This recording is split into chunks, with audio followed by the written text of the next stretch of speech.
It's Brian Preston, the money guy. Isaac says you talk about slowing down hyperaccumulation when you reach your 40s to try to get rid of any mortgage debt. Oh, well, I don't know if that's what he says, but you can talk to that. Can you give a few examples of what that looks like? Do you go from like investing 25% to 15% and then putting the rest into your mortgage? So, Brian, I think there's two things he's talking about that I want you to clarify. You've said before that there was a strategy where you would go really, really hard early on, and then you take your foot off the pedal. I want you to kind of remind him what that was. And then what are your thoughts on prepaying mortgage debt? When does it make sense, and how should you think about doing it? Yeah, Isaac, great question. And I think this is a point of clarification that I should give is because there's this unique thing. I think it is very noble. It's very mathematically strong that we should, while we're in our 20s and 30s, where money, your army of dollars, has the potential to exponentially grow better in your 20s and 30s than it does in your 40s. And in the perfect example, you'll see the koozie. You'll know for a 20 or 21-year-old, the opportunity for a dollar to become 88 at retirement is pretty incredible. But also recognize the sad side of that is for a 30-year-old, just 10 years later, that number goes down. The potential goes down to a 23-time multiplier. For a 40-year-old, it drops down to 7 times. So you can see huge difference between a 20-year-old saving for the future and a 40-year-old. So that's why I do want you living that forced scarcity, that glamorized or blinged out basic life while you're in your 20s and 30s so that you can enjoy life so much easier in your 40s. That's a key element that I've tried to do. And that's what I told my wife to get her motivated is let's focus on being disciplined, still live a great life, but let's make sure we're prioritizing saving that 20 to 25% so we can cut them off the gas in our 40s. So that number is still 25%. When you're talking about the financial order of operations, as you're going through these steps, there is a savings habit of 20 to 25%. I don't know that it necessarily goes away. It's just that as we're trying to use the financial order of operations, we're trying to figure out what happens to those dollars above the 20 to 25%.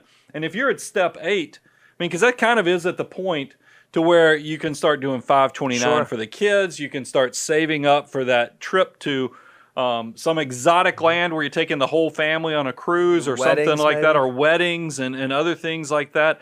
But it is that same discretionary decision making with the excess above and beyond the 20, 25%.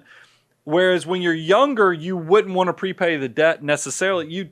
There's nothing wrong with it coming back to that in step 9 because it's all mathematical at that point. In the fact that if you have a 2.5% mortgage and you think your money at a minimum can make 6%, it feels weird to incentivize paying off a 2.5% mortgage. But I'm telling you, when you're in your 40s, it's okay because you're not just trying to maximize wealth creation. You're also trying to work on keeping your wealth at that point too. And there's a key transition that occurs on the risk taking.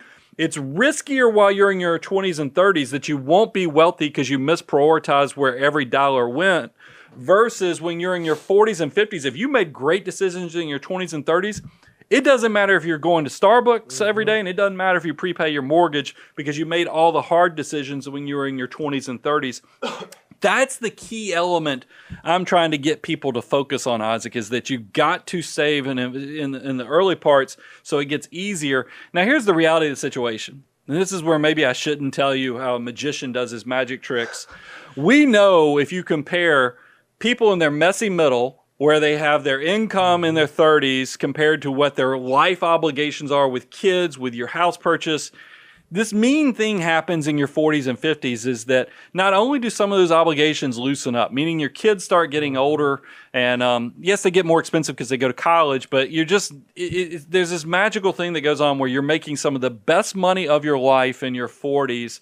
The kids start falling off and some of the other obligations, you bought your house in your 30s, so it's almost paid for because you did a mortgage and it's just been coming down over that period.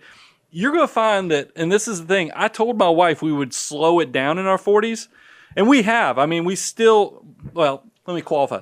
We go on nice trips. I don't have any problem doing the nicer things now, but I'm still saving 20 to 25%. So I was honest and I meant it, but it's just you're going to find this magical thing happens in your 40s is that you'll have more discretionary money. I'm just trying to make sure you made the right maximization techniques and strategies while you're in your 20s and 30s, optimizing the compounding growth, but then you are in a healthy way transitioning the risk as you get older to where you preserve that capital by making sure that you're paying down all your debts before you're retired, but also in living your best life and traveling, enjoying and spending, and not living like a cheapskate because you just don't have to anymore. I love it. I think I literally have nothing to add to that.